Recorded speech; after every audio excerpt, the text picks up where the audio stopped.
Hey, everybody, it's Scott Steen with winnersandwhiners.com coming to you with the Monday edition of Today in Sports Betting. I'm joined by my partner, Scott Reichel. Scott, you ready for this big game tonight?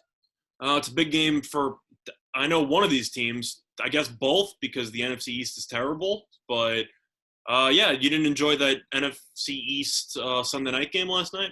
I don't care for having to watch I had to watch all four NFC or all four teams from the East this week. I got two NFC East teams last night. Of course, I had to watch your horrible Jets yesterday against the Chiefs.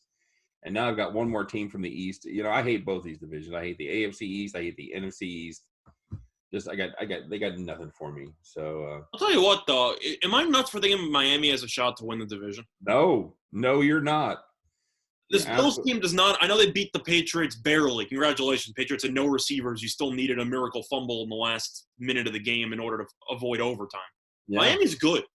I don't think Tua's that good, but I think that Miami's very good. Well, we'll see. Tua started his first game, so I'm just saying he had less than 100 yards passing. I'm just going to throw that out there. well, I understand. They're a different team with him, but you know, if their defense actually starts to play some football, I think Tua will come around. So you know, we'll see what happens because they've kind of. I might look for a price point there. I know that they lost to the Patriots and the Bills already this season, which doesn't help. But this Buffalo team, I know that you can make the argument, yeah, they won whatever. Congratulations, you're the AFC version of the Bears. Like, I don't know what to tell you. Like, you don't look any good, but you win games. Yeah, I agree. Scott, I don't know if you and we didn't even talk about this off air. I don't know if you got a chance to read any of the comments or see how our fast plays went. Our speed. I actually did not. How was the feedback on that? It was not good. Not good, Scott. That was your idea, so I understand. I'll take total credit for that. No, we took now the views, the thumbs up, they're about the same. But as far as the people that actually took time to comment, ran about 4-1 against. So, okay, works. So we're back to the normal format. And then there was one guy that just hated both of us, like for apparently no reason.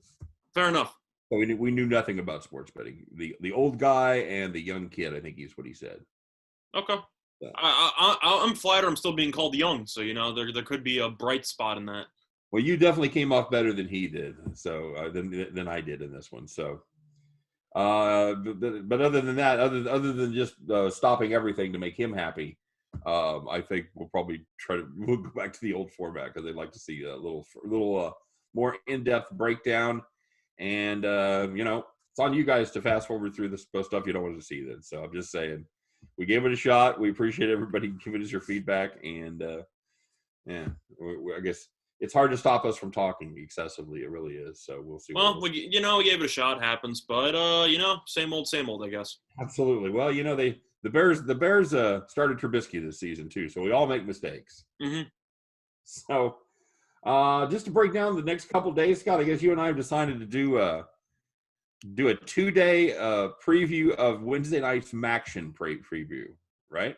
Yes. The issue that you run into now is the fact that there aren't really sports on for some of these days at all. So for that reason, the MAC is coming back on Wednesday. Get excited. You get your midweek college football guaranteed now. And you have 6 games on Wednesday. So as a result, we're going to break it down 3-3. Well, of course, that's all taking into account the fact that we're hoping America is not a smoldering pile of ash on the day after the election. But no, see, we're going to be fine because it usually takes a couple of days to calculate all the write-in ballots. So, you know, we got a couple of days there before the whole thing implodes. It's all good. All right. Well, let's talk about this, though, man. Speaking of disasters in the making, let's talk about this game tonight, shall we, Scott? As we've got the Tampa Bay Buccaneers heading to the Meadowlands to take on the New York Football Giants. The odds makers have this one. This line has come down a little bit. It's come down from 13 to 12.5. Total's gone up from 45 to 45.5. Scott, you excited about this one? I don't really know how to answer that. It's the only sporting event on, so sure, I guess I'm gonna watch it. Am I thrilled about it? I kind of wish that you could flex out Monday night games, but I feel like part of the appeal of Monday Night Football is that the games seem to always be bad. At least between two uneven teams. Of course, you had a couple of exceptions. You had the Ravens-Chiefs game, which turned out to be a terrible game, but that was very good on paper. For the most part, though, I feel like this is kind of how Monday Night Football works. You usually have teams like the Patriots against the Jets. You have teams that don't really belong on primetime television, and they seem to always get run out. Is that a fair statement? Yeah, it really is. And by the way, let me just say, your Jets, that is a terrible football team. Don't like to brag, but no. That's dreadful. Holy Not good. Tell you who was good, though, the backup kicker. The backup kicker hit some bombs for the Jets yesterday. Yeah, he did. He did. I had just a personal play on the Jets team total over 13.5. I thought they'd have some success against this Chiefs defense, and they did, but they couldn't convert into touchdowns. So that was very, very heartbreaking. All right, so this game here, Scott, you've got the Tampa Bay Buccaneers. Are they really a force to be reckoned with? This defense, they've been good. They had a good rush defense last year. They have an outstanding rush defense this season. Is the offense finally coming around? The defense has kind of been carrying him for a while. TB12 has been a little uneven. He's had some injuries on the wide receiver core. That's starting to come back, and they get AB next week. I don't know how that's going to go, but this will be their last game without Antonio Brown. So, how do you see this one, Scott? Well, for Tampa, I know the run defense has been really good. I've been impressed that they've been able to stay the course. I know a lot of people, including myself, were a little bit concerned about the run defense once Vita Vea got injured because he is their best defensive tackle. Yet, even after he got injured, they still are the best run defense in the league, so nothing really has changed from that front. Defensive line's great. The linebacking core is very good. I had serious questions about the secondary before the season started, and they have answered all questions. This is a very good defense from top to bottom. Extremely fast. They hit people. They remind me a lot of those Harbaugh 49er defense teams where they just seem to get after the quarterback and they just hit the crap out of people all the time. And I feel like that is something that a lot of teams don't have anymore. Kind of was the case with Seattle and San Francisco in those, those throwback phenomenal physical games that they used to have against each other. Do you agree with that? Because I see a lot of similarities between Tampa's defense this year and those defenses from the past. Yeah, I hadn't really thought about it in context like that, but that is a pretty good comp for that defense. It really is. This could be a long night for young Mr. Jones because they have shown a proclivity to get him sacked. Look at you, proclivity. Look at you pulling out the dictionary today. Look at you. Are you really? Okay. Look at you. Is that a big? I didn't know that was a big word. I don't think I've ever used that word in my life. So as far as I'm concerned, nice vocabulary there. Way to flex on me a little bit. I think your mic went out again.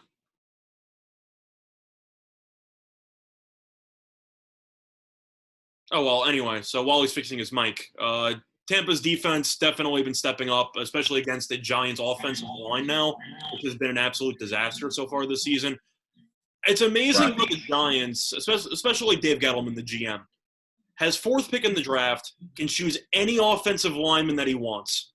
He's got the likes of Wirfs, he's got Wills, he's got Becton, he's got anybody he wants. He chooses Andrew Thomas, who is projected to be the fourth offensive lineman taken, and he's arguably the worst offensive tackle in the entire league, statistically speaking. I forgot the stat that was available last week for the Giants, but when they played the Eagles last week, I'm pretty sure an average offensive tackle wins on, I'd say, about 80% of the snaps, as in they don't let the defensive linemen across them get across. I'm pretty sure Thomas won 46% of his snaps, so he lost the majority, and in comparison to average tackles, he was behind by over 30%. He's basically useless. He's somehow worse than Eric Flowers, who was the epitome of traffic cone offensive lineman for the last couple of years when he was at the tackle spot. Now you have to face off against JPP or all the other people they're going to send at you. Barrett, good luck to you. I think Jones is going to end up on his back the majority of the game. Well, they've also got their starting left guard out. Will Hernandez is going to miss this one, so that's going to be a tough night on young Mr. Jones' blind side there because Thomas has been dreadful. His win rate, like you're talking about, is one of the lowest in the league. One of the lowest in league history, not even just to mention this year. He just has not made the adjustment. It makes you wonder how bad his backup is. They've got I know Solder was supposed to be a tackle, but then he opted out of the season. Solder was terrible anyway. Right. So Right. they don't have any options on the offensive line, which I know that the weapons that the Giants have are pretty good, especially with Sterling Shepard back. Slayton's a decent receiver. Golden Tate's a veteran that they probably should be trading, but he's still a pretty solid player. Shepard's decent. Ingram is a hit or miss tight end, but he's athletic. And yet it doesn't matter because they can't protect Jones for more than 2 seconds at a time. And you know Right. Todd Bowles, of all defensive coordinators, is going to send the house tonight. Yeah, and they've got Devonta Freeman that's going to be out tonight, and that's not. That ties into my play today, but if you want to check that out, you can. All right, yeah, I know you've got a play on Gallman there that if people want to check it out, and I like it. I think that's a good solid play. But yeah, and I've got a premium on the side in this one, but I can speak to the total, Scott. This is a very tough total for me at 45.5. Well, let me ask you about the total. I know that weather played a huge factor in some of the games yesterday. Mm-hmm. It's supposed to be about 10-mile-per-hour wind, so wind's not a big factor, but it's supposed to be about 40. Mm-hmm. Now, I know Brady's used to the cold weather because he played in Foxborough the entire time. I can't really say the same about his teammates living in Tampa. Do you think that Tampa might struggle offensively having to deal with the cold now, or do you don't think that plays a factor at all? I don't think it's cold enough for that to come in. I mean, it's chilly, but you're not out there freezing your ass off. It's not Lambeau cold. I just thought it was worth that. It's not zero. It's it's low 40s with a 10-mile-an-hour wind, and the wind is actually going to be coming out of the south, so it shouldn't be as cold. Yeah, it's certainly something to think about, but I don't think it's going to play a huge factor. Certainly not as big a factor as it did yesterday. Did you see the first field goal they attempted at Soldier Field? Did you see a copy? You see a clip of that? I mean, Soldier Field or the one at the Brown Stadium? No, it was the Raiders. You're right. It wasn't the Raiders. I was thinking. I had the first half under in that game, so I enjoyed it. Yeah, it was looked like it was going to be right down the middle, and then just was absolutely just blown 30. And you also had the last field goal by Parkey in that same game where it looked like it was going right down the middle, and it just made a massive boomerang left turn. But, brutal. I'll tell you why I had the Bears a moment, because I've only seen conditions like that one time, and it was at a Bears game where it was just we're kicking a field goal when the wind was gusting, was just virtually impossible. I've seen that video on YouTube, the one where it just flies 35 feet to the left. I've seen that before. But, yeah, Soldier Field is always known for being a massive wind tunnel for the most part. Of course, Chicago, Windy City, all that stuff. But Windy City, that's right. Yeah, I agree that I don't think the weather's going to play that much of a factor for Tampa. At the end of the day, it's not like Brady's throwing the ball that far downfield anyway. So I don't think it's going to impact deep passing, etc. I think that they're just going to pick apart this Giants defense. Giants defensive pass rush, it's not good, but it's not as awful as I thought it was going to be. They can occasionally generate pressure. I don't think it's going to matter. You have the Clapper calling plays offensively, so the Giants are basically guaranteed to score 14 points or less. I'm going to lean to the under. I think at some point, I'm not going to say that the Buccaneers are going to call off the dogs, but I do think at some point the Buccaneers will kick it into neutral and try to just eat up a ton of clock on every given drive. I think that the issue that Tampa has with betting overs is the fact that they don't score quickly, because Brady's entire career, especially with this season, I know he had one very nice deep pass to Scotty Miller last week, but for the most part, it's kind of like Breeze. You're going to throw it 8 yards at a time, 10 yards at a time, work your way down the field. And it wouldn't surprise me to see Tampa score a couple of touchdowns, but each drive takes up about 7 minutes and change.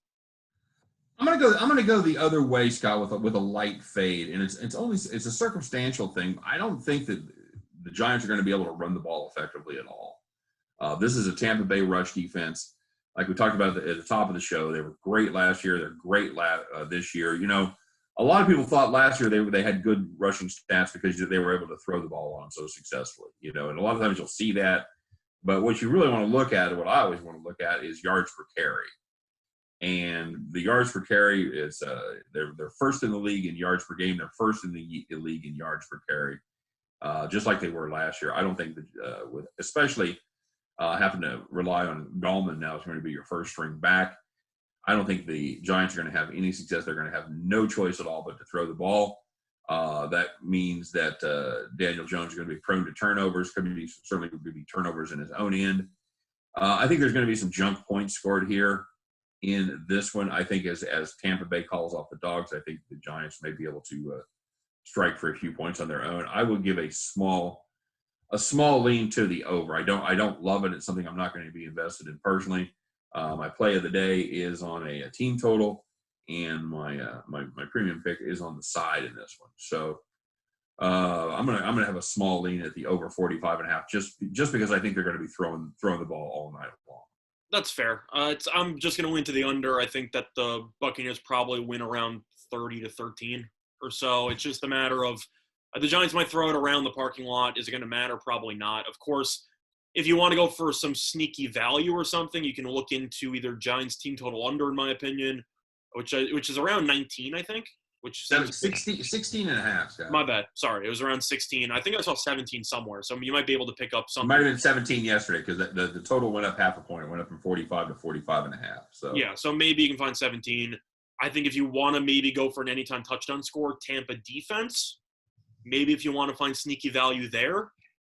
I don't know what the plus price is. I haven't really looked into that, but if you do believe, I got defense or special team at about plus 235 is what it was last night.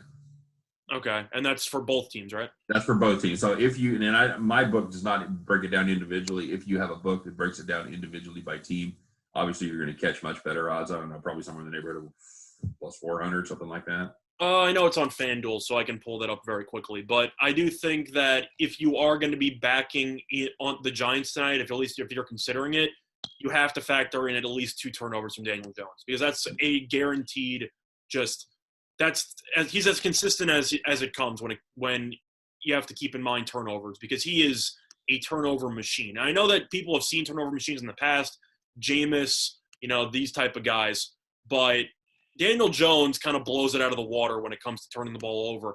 It's because he fumbles and throws picks. Correct. So it's a combo deal. Tampa defensive touchdowns plus 310 anytime on FanDuel. I might not take it. I think it might be worth a sprinkle. You can't really predict any touchdowns, but as long as the other team's going to turn the ball over 3 times or so, you got 3 chances at it. I think that's you got a fighting chance, buddy. You're getting plus 310. You should have 2 opportunities for a potential interception return or a fumble return. I think that's worth it. A blindside sack from that left side that Jones doesn't even see coming. Little strip sack, little tomahawk with a forearm there, a little scoop and score. I could definitely see that happen. Yeah, plus 310 I think is not a bad value play there. No, I'd probably tend to go with the plus 235 on the either team. And yeah, I agree with that. 85 cents is definitely it's worth sacrificing 85 cents for both teams. Yeah, and I get the special teams thrown in there as well. So well, you get defensive and special teams for the FanDuel prop. Oh, okay. Oh, is it okay? So it's Tampa Bay special teams or defense? Yeah. Okay. Right. And that's at 310. That's at 310 on FanDuel. So that's a pretty solid deal. But in terms of the game, I'm going to lean to the under. I'm going to lean to Tampa. I know that you can make the argument saying, well, this is a perfect backdoor spot for the Giants. Sure. But I just can't picture the Giants actually piecing together drives against the Buccaneers. Congratulations, you scored 20 points against the Eagles. I don't really know what to tell you because the Eagles defense gave up some yards to Ben DiNucci yesterday. Ben DiNucci. I know DiNucci was terrible and they turned the ball over a lot and whatever, but Philly's letting the Cowboys get 40 yards a drive before turning the ball over at some point. They were just letting him go down the field, so I don't really buy into that much. I think Tampa's going to show up, realize it's a free win, try to gain some ground, at least try to keep pace in their division, which is going to be tough between them and the Saints. So for me, I think the Buccaneers probably win 30-13. I'll lean to the under and I'll lean to the Buccaneers. Is that a better team than the Saints, Scott? Tampa Bay win that division at the end of the day?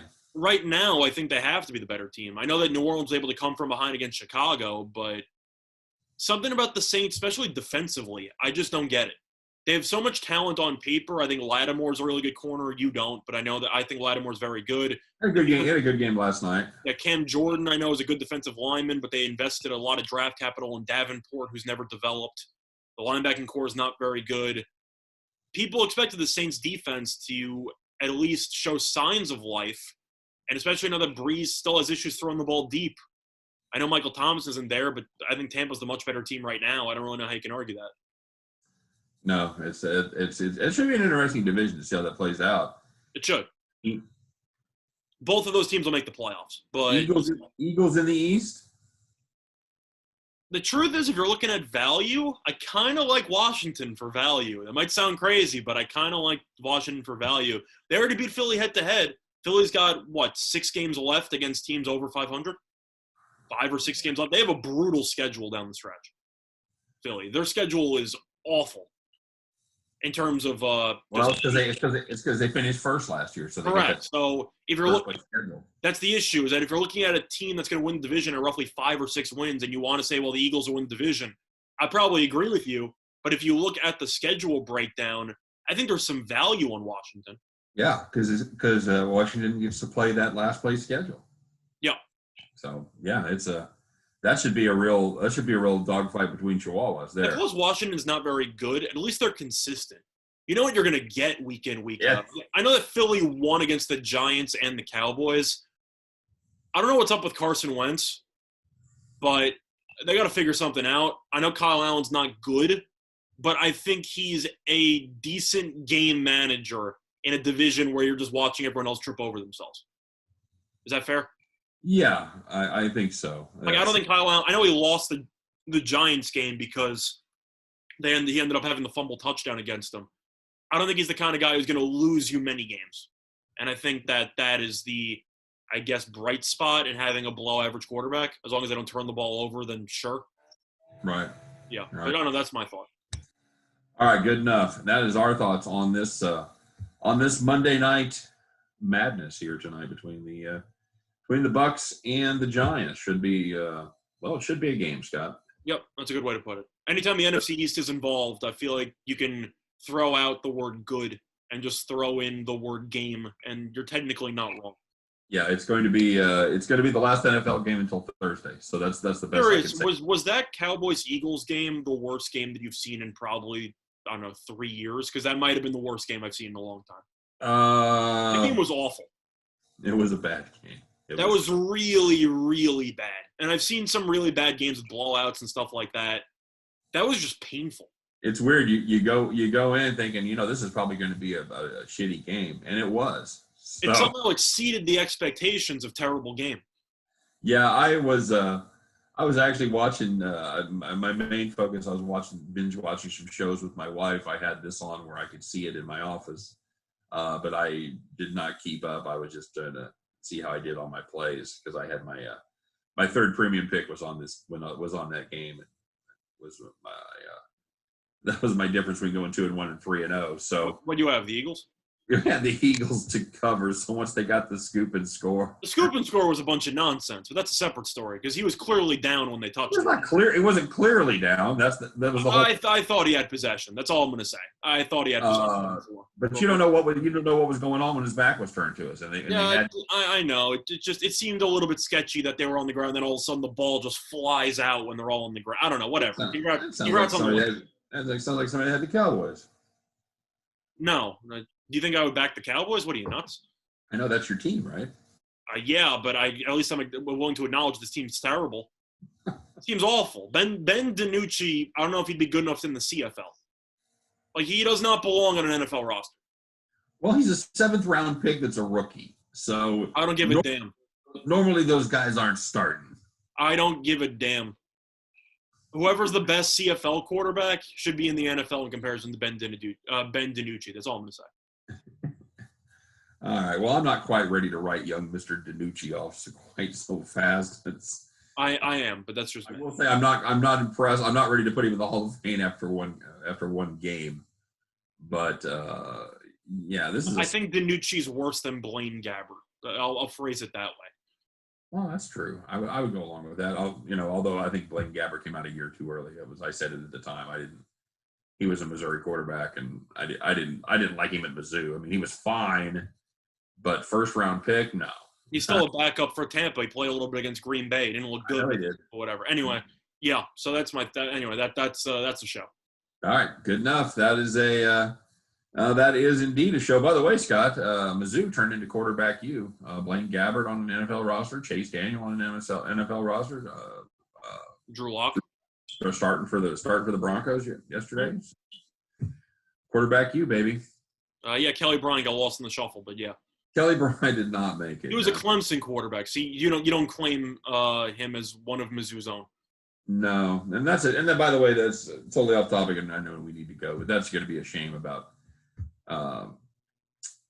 him not getting to play this weekend against Notre Dame. Lawrence? Yeah. Yeah. That's I think that's. I'm not surprised. It's just whatever. No, it's not surprising, but that could have been the game of the year. It still might be, but yeah, that's a real shame not to see that Notre Dame going up against the best in the nation. So anyway, that's my off-topic rant for this one. Good luck, guys. And then the next couple of days, like I said, Tuesday we're going to be breaking down half of there's 6 SMAC games on Wednesday, Scott. So we're going to talk about 3 of them on Tuesday. We're going to talk about 3 of them on Wednesday. And yeah, I guess that's it. Well, then we got NFL. We got college on Thursday. Got some nice college games Friday. And that'll take us right through the weekend. So. Yep. All right, my friend. Thank you very much. And as always, thanks for joining us here today. If you want to check out an even deeper dive, get your hands dirty, get inside some of those deep stats. By all means, check out winnersandwhiners.com. Doing the best deep dives into every game, but especially on Monday and Thursday. I tell you that every week. You should definitely just check it out, just to check it out and see how much information you can find on a terrible football game. It is amazing what our handicappers are able to put together there. So check that out as always, and check us out every single day. We do it right here for myself, for Scott Reichel, for all of us over here at winnersandwhiners.com. Hope all those tickets in your pocket turned into cash money back at the window. Appreciate you watching. Keep watching. Drop us some comments whenever if you've ever thought about the old guy or the young kid, how much they suck. Put it in the comment section. I love reading both good news and bad news. It keeps us humble. So for all of us, we appreciate you watching, and we will see you tomorrow on Today in Sports Betting. Take care, everybody.